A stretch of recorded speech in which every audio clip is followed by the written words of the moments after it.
ایک بزرگ گزرے شاہ بقی الدین ابن مخلد، فرماتے میری 19 سال عمر تھی، میں نیشا پور میں پڑھا کرتا، میرے اندر علم کا بڑا ذوق تھا۔ ایک استاذ کے پاس جب میں پڑھنے گیا تو میرے استاد مجھے فرمانے لگے کہ بیٹے تیرا ظرف بڑا ہے اور میرا علم چھوٹا ہے، تو کسی بڑے عالم کے پاس جا۔ میں استاد سے کہا کہاں جاؤں؟ تو کہنے لگے اگر ہو سکے نا تو بغداد شریف چلا جا، امام احمد بن حنبل کی بارگاہ میں حاضری دے، وہ حدیث کے حافظ ہیں۔ آج بھی آپ ان کی مسند امام احمد دیکھیں، جو حدیث کا طالب علم ہوتا ہے اسے مزہ آ جاتا ہے پڑھنے پر۔ کیا بات ہے امام احمد بن حنبل کی، انہوں نے اللہ نے اعزاز دیا کہ آج بھی مکے اور مدینے میں امام احمد بن حنبل کے مذہب پر فتویٰ دیا جاتا ہے، وہاں کے لوگ حنبلی کہلاتے، اتنی اللہ نے انہیں شان عطا فرمائی۔ کہتے ہیں میں نیشا پور سے نکلا جب تو بحری رستے کے لیے میں آنے لگا یہاں، جب جہاز میں بیٹھا نا تو رستے میں طوفان آ گیا۔ طوفان اس تیزی کے ساتھ آیا اور اتنے دن جاری رہا کہ ہمارے جہاز کی سمت ہی بدل گئی، ڈائریکشن ہی بدل گئی،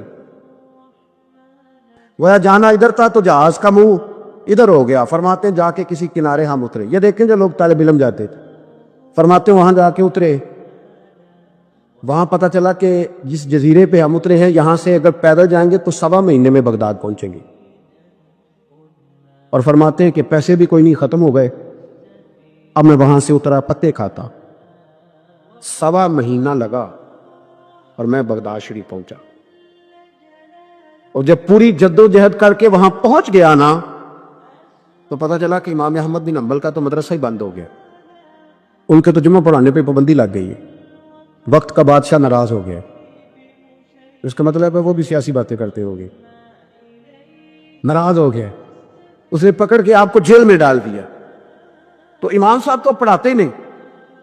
فرماتے میں اب تلاش کرنے لگا کہ مجھے پتہ چلے امام صاحب کہاں قید ہے۔ بتایا گیا کہ ان کو ان کے گھر کو جیل، سب جیل قرار دے کے نظر بند کر دیا، اور گھر کے چاروں کونے میں پولیس کھڑی ہے۔ امام احمد بن حنبل رحمۃ اللہ تعالیٰ علیہ کے وہ شاگرد شاہ بقی الدین صاحب فرماتے ہیں کہ میں جب وہاں پہنچ گیا، وہاں پہنچ کر کے میں نے لوگوں سے کہا کہ تم نا قریب نہ جانا، بس مجھے بتا دینا کہ امام صاحب کا گھر کہاں ہے۔ تو کہتے ہیں ایک شخص نے مجھے کہا کہ میں انگلی کا اشارہ نہیں کروں گا، آنکھ کا اشارہ کروں گا، کیونکہ حالات بڑے خراب ہیں۔ کہتے ہیں اس نے آنکھ کے اشارے سے بتایا کہ وہ سامنا گیٹ امام صاحب کا ہے۔ کہتے ہیں میں واپس آ گیا، اب ساری رات سوچتا رہا کہ امام صاحب کے گھر تعلیم حاصل کرنے کیسے جانا ہے۔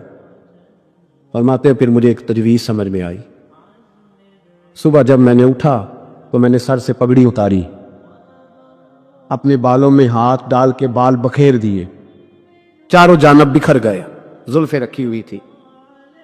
فرماتے ہیں پھر میں نے اپنی قمیض کو تھوڑا سا ایک جگہ سے پھاڑا، تھوڑا سا دوسری جگہ سے پھاڑا، ٹخنوں کے قریب کر کے کہتے ہیں میں نے جا کے تھوڑی سی تہمت کو بھی پھاڑا، ہاتھ کے اندر میں نے کاسا پکڑا جیسے فقیر مانگنے والے پکڑتے ہیں۔ اب تو فقیر کہتا نا اللہ بھلا کرے، اللہ بھلا کرے، تو اس زمانے میں کہتے تھے اجرکم علی اللہ، اجرکم علی اللہ، تمہیں اللہ اجر دے، تمہیں اللہ۔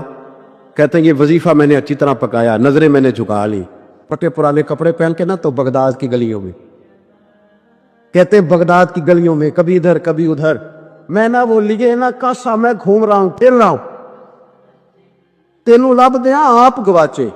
کہتے ہیں میں ڈھونڈتا پھر رہا ہوں مجنو بن کے وچ بازاراں، کدی ککھاں وانگ رلائے، کدی کہایا کنبا سارا، سر نیزے اتے چڑھائے، آزب یار منون دی خاطر اساں کی پیس بتائے۔ فرماتے ہیں کہ وہ کاشا لیے تو میں نکلا، سپاہی کھڑے تھے، ان سے بھی میں نے کہا اجرکم علی اللہ۔ کہتے ہیں ایک دینار انہوں نے بھی میرے کاشے میں ڈالا۔ پھر امام احمد بن حنبل کا دروازہ آیا تو میں نے دروازے پہ کھڑے ہو کہا اجرکم علی اللہ، اجرکم علی اللہ، اجرکم علی اللہ۔ کہتے میرا جوش ہی بدل گیا۔ امام صاحب نے جھٹ سے دروازہ کھولا، خوبصورت امامہ اور خوبصورت چہرہ، کہتے ہیں ان کا چہرہ دیکھا تو میرے آنسو ہی بہہ گئے، اور امام صاحب نے جب 1 دینار میرے پیالے میں ڈالا تو میں رو پڑا۔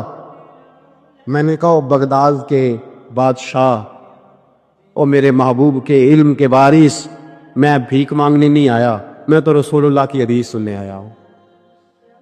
مجھے نہ آپ نے خیرات نہیں دینی، بس مجھے ایک حدیث میرے نبی پاک روز پڑھا دیا کریں، ایک حدیث، ایک حدیث۔ یہاں تو آج میں پڑھائی جاتی ہے نا، وقت نہیں ہوتا، لوگ دیر سے آتے۔ کہا ایک حدیث آپ نے پڑھانی ہے۔ شاہ بقی الدین صاحب کہتے ہیں امام صاحب نے میرا چہرہ دیکھا تو خوشی سے کھل اٹھے، فرمانے لگے تو کیسے آئے گا؟ کہ حضور بھکاری بن کے میں خیرات مانگنے آؤں گا۔ یہ بھی تو خیرات ہی ہے نا، مصطفیٰ کریم کے نام کی خیرات مانگنا۔ حضور آپ نے ایک حدیث پڑھانی ہے، سنے۔ شاہ بقی الدین کہتے ہیں میں پورا سال بھکاری بن کے جاتا رہا، یہ جذبہ، یہ شوق، پورا سال بھیک مانگنے کی غرض۔ یہاں تو ہمیں اپنے علماء میں کمزوریاں نظر آنے لگ جاتا ہے، سب ٹھیک ہے جی، وہ ایک بات نہیں ٹھیک لے آ رہا چھٹی، میں اب خود بہت بڑا محدث ہوں، مجھے کیا ضرورت؟ یہ کمزوری ہے، اس لیے اخلاقی رویے لوگوں کے مضبوط نہیں رہتے، اس لیے دنیا داری کی ساری باتیں آتی ہیں پر دین نہیں آتا، کیونکہ ہمارا وہ شوق نہیں، وہ انداز نہیں۔ ہم کون بھکاری بننے کو تیار ہے؟ جب لوگ کاسا پکڑتے تھے تو پھر رسول اللہ کے دین کی خیرات بھی اس سے آیا کرتی۔ اب کوئی کاسا نہیں پکڑتا تو خیرات کیسے آ؟ تو لوگ بحث کرنے آتے، گفتگو کرنے آتے، لینے کون آتا؟ حضرت شاہ بقی الدین کہتے ہیں میں پورا سال جاتا رہا۔ امام احمد بن حنبل مجھے فرماتے یار میں بھی سوچتا تھا کہ کہیں میرے علم کو زانگی نہ لگ جائے، دیکھو اللہ نے فضل کیا ہے، مجھے ایک طالب علم عطا فرما دیا ہے۔ فرماتے ہیں پورا سال میں جب ان کے دروازے پہ جاتا تو ایک دھیلا بھی ڈال دیتے اور مصطفیٰ کی ایک حدیث بھی سنا دے، اور فرماتے ہیں دنیا ساری پڑھتی ہے پر ہمارے پڑھنے کا استاد انداز یہ تھا کہ استاد پہلے امامہ باندھتے، جبہ پہنتے، اور اس قید میں نظر بندی کے عالم میں جب وہ نبی پاک کی حدیثیں سناتے تو ان کی آنکھیں آنسوؤں سے بھر جاتی، وہ روتے ہوئے تڑپتے ہوئے حدیث سنا، اور میں بھی اسی درد سے وہ بات وصول کرتا۔ فرماتے ہیں سال گزر گیا، حکمران مر گیا، فوت ہو گیا، نیا بادشاہ آیا، اس نے خود امام احمد بن حنبل کو بڑا مدرسہ بنا کے دیا، اس نے بڑی جامع مسجد میں امام صاحب کے خطبہ جمعہ کا بندوبست کیا۔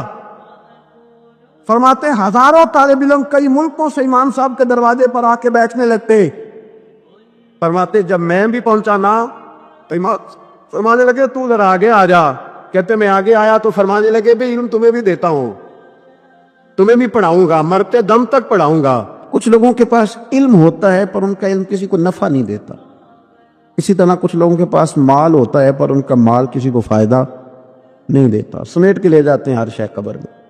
حضرت ابوبکر صدیق رضی اللہ تعالیٰ عنہ کا مال اتنی شان والا تھا کہ آپ رضی اللہ تعالیٰ عنہ کاروبار کرتے تھے، اور کپڑے کا کاروبار کرتے تھے، اور وسیع کاروبار کرتے تھے۔ جس دن آپ نے اسلام قبول کیا آپ کے پاس 40,000 دینار تھے۔ 40,000 دینار بہت بڑے امیر آدمی کے پاس ہوتے تھے۔ 40,000 دینار تھے، کچھ نے درہم بھی لکھے ہیں، 40,000 تھے، لیکن آپ نے سارے کے سارے راہ خدا میں خرچ کر دی۔ میں نے یہ نہیں کہا کہ اس میں سے 2.5% زکوٰۃ دی، میں نے یہ نہیں کہا، میں نے کہا کہ سارے کے سارے راہ خدا میں خرچ کر دی، اور آپ نے 1 منٹ کے لیے بھی کبھی توقف نہیں کیا کہ یہ میرے پاس مال ہے تو لہٰذا اب میں کس طرح کر کے اس کو خرچ کروں۔ پہلے تو آپ نے اسلام قبول کیا تو مال خرچ کرنا شروع کیا، پھر جب آپ ہجرت کے لیے نبی کریم صلی اللہ تعالی علیہ وسلم کو لے کے گئے تو اس میں بھی مختلف روایتیں ہیں۔ ایک روایت یہ ہے کہ اس وقت 5,000 دینار آپ کے پاس تھے، بہت بڑی رقم تھی یہ بھی۔ جب آپ گھر سے نکلے نا تو وہ سارے پیسے ہی آپ نے ساتھ لے لیے، سارے ہی۔ بڑا مشکل کام ہے، گھر میں جوان بیٹیاں بھی تھیں، بچے بھی تھے، خرچے بھی تھے، لیکن یارو یہ بڑا کٹھن رستہ ہے۔ وہ سارے پیسہ لے لیا اور وہاں پتھر رکھ کے نا چھوٹے چھوٹے، تو ان کے اوپر کپڑا ڈال دیا۔ والد نابینا تھے، اپنی صاحبزادی سے فرمانے لگے اگر ابا جی پوچھے نا ابو بکر سارے پیسے تو نہیں لے گیا، اور وہ ڈھونڈتے ڈھونڈتے یہاں آئے تو ان کا ہاتھ لگوا دینا، انہیں پتہ چلے کہ پیسے ابھی یہیں پڑے ہوئے، لیکن ساری رقم ساتھ لے گئے اور راہ ہجرت میں ساری رقم خرچ کر دی۔ میرے نبی کریم صلی اللہ تعالی علیہ وسلم نے اعلان فرمایا غزوہ کے لیے، جنگ کے لیے، جہاد کے لیے، قحط کا زمانہ تھا، لوگوں کے پاس کھانے کو روٹی نہیں تھی۔ حضرت عمر فاروق فرماتے مجھے یوں لگتا تھا کہ ان دنوں سب سے زیادہ خوشحال میں ہی ہوں، تو میں نے اس طرح کیا کہ گھر کا سارا مال جمع کیا، تو وہ میں نے نا نصف کیا اس کو، آدھا، اور آدھا مال میں نے رکھ لیا گھر والوں کے لیے، اور آدھا مال پھر میں بول رہا ہوں 2.5% نہیں 50%، یہاں 2.5% کی زکوٰۃ دیتے ہوئے لوگ پریشان ہو جاتے ہیں۔ 50% جناب عمر فاروق رضی اللہ تعالیٰ عنہ فرماتے ہیں کہ وہ میں نے اس کو جمع کیا، اور میں نے ارادہ کیا کہ آج ابو بکر سے آگے گزریں گے انشاءاللہ، نیکیوں میں، خرچ کرنے میں، کمانے میں نہیں،